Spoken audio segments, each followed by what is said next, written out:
गुरुदेव परमात्मने नमः। श्री रामचंद्राय नमः। गरुड़ जी की कथा रामचरितमानस के उत्तरकांड से सुनाते हैं। उत्तरकांड में गरुड़ जी परमात्मा की कृपा मानते हैं और उनका मोह भंग हुआ था। किस तरह, किस लिए? तब उन्होंने क्या कहा, इस बात को आप सुनिए, क्योंकि इधर भी बड़ा विनय है। तुलसीदास जी हमेशा परमात्मा के प्रति बड़ा विनय करते हैं, करवाते हैं पात्रों से।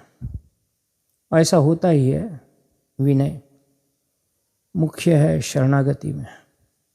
तो सुनिए, ये जो है 69 दोहा संख्या 69, इसमें कहते हैं, देखी चरित अति नर अनुसारी। वर्णन करते हैं कि मनुष्य का ऐसा अत्यंत अनुकरण चरित्र करते देखकर मेरे हृदय में बड़ा भारी संदेह हो गया था। लेकिन भगवान जो कुछ करते हैं वो मनुष्य के भले के लिए ही करते हैं। सदैव यदेव कुरुते तदेव मंगलाय। प्रभु जो करते हैं वही मंगल के लिए। एक कहानी है कि राजा का अंगूठा कट गया तलवार से। मंत्री ने कहा, बहुत भला हुआ। राजा ने कहा, अच्छा ये भला हुआ, तुमको जेल में डालते हैं। मंत्री ने कहा, बहुत भला हुआ कि आपने जेल में डाला। जब राजा का घाव ठीक हुआ तो शिकार खेलने गए। वहाँ डाकुओं ने पकड़ लिया। कहा कि राजा की बलि दो तो काली प्रसन्न हो जाएगी। जब बलि के लिए ले गए तब देखा कि अंगूठा नहीं है। बोले, अंग भंग है, यह काली को नहीं चढ़ा सकते। छोड़ दिया। राजा ने सोचा, भगवान ने बड़ा अच्छा किया जो हमारा अंगूठा कट गया, वरना आज सिर कट जाता। लौटकर आए तो मंत्री को बुलाकर कहा कि हमारा तो भगवान ने भला किया जो अंगूठा काटा, लेकिन तुमको जेल में डाला। और जेल में डालकर क्या भला किया? बोले मंत्री, महाराज हमारा भी सिर बच गया। सिर बच गया महाराज, क्योंकि यदि डाकू पकड़ते तो हम भी साथ होते और आप तो अंगूठा कटने से बच जाते, हम कैसे बचते? सो भगवान जो भी करते हैं भले के लिए करते हैं, उनमें उनकी बड़ी करुणा होती है। सोई भ्रम अब हित करी मैं माना। भ्रम हो गया था। बोले, हमारे मन में जो रामचंद्र जी के प्रति भ्रम हुआ उसको मैं समझता हूँ कि वह हमारी भलाई के लिए था। कृपा निधान भगवान ने हमारे ऊपर बड़ा भारी अनुग्रह किया। असल में मनुष्य जिस समय फंसा रहता है, मोह के वश में रहता है, उस समय समझता नहीं है कि हमारी भलाई किसमें है।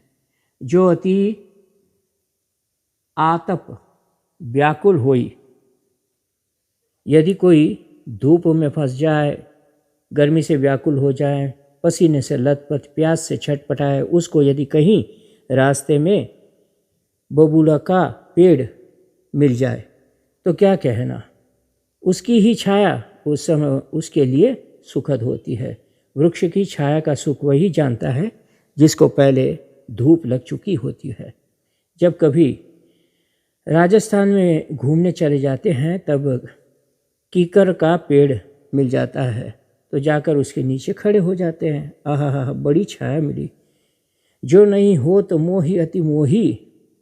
गरुड़ जी कहते हैं कि यदि मेरे मन में यह महामोह न होता नारद जी कहा था कि महामोह उपजा तोरे, तुम्हारे हृदय में महामोह हो गया।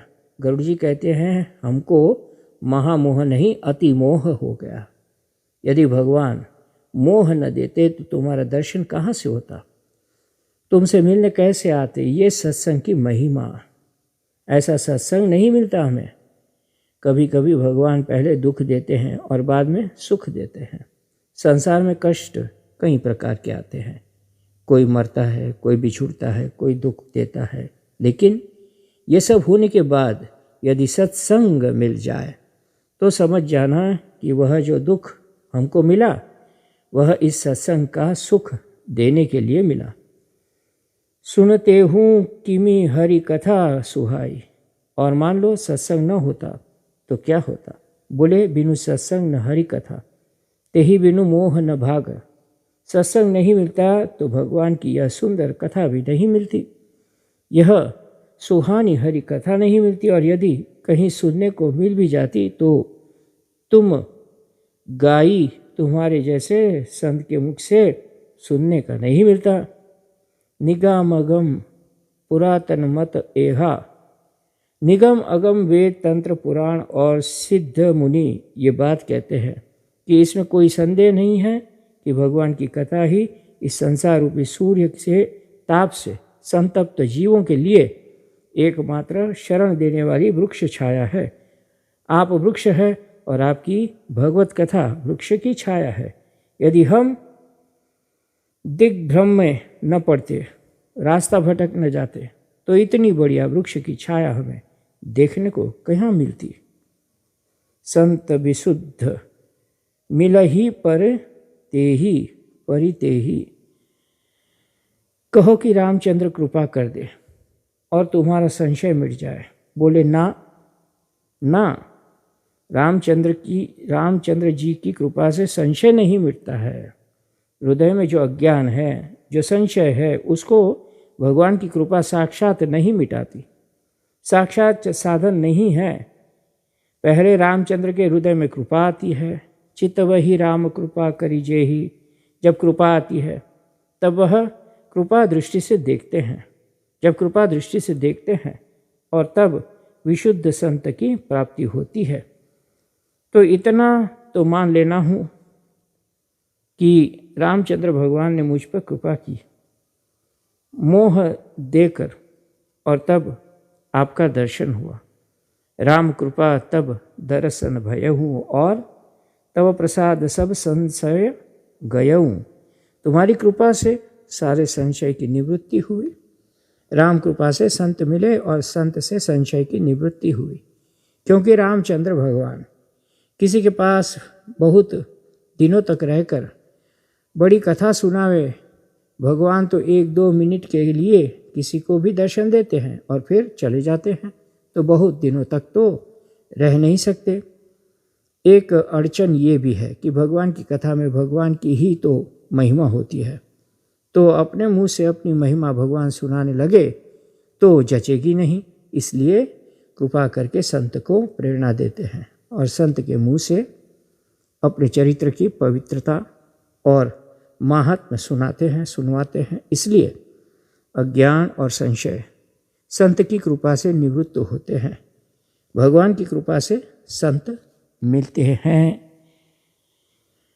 अब जब ये बात की भगवंत से भी बड़ी संत की महिमा खगराज ने कही, सुनी विहंगपति बानी, यह तो राज्यादेश हो गया, माने राजा ही हो गया भगवान का भक्त। उसमें बड़ा विनय, बड़ा अनुराग है।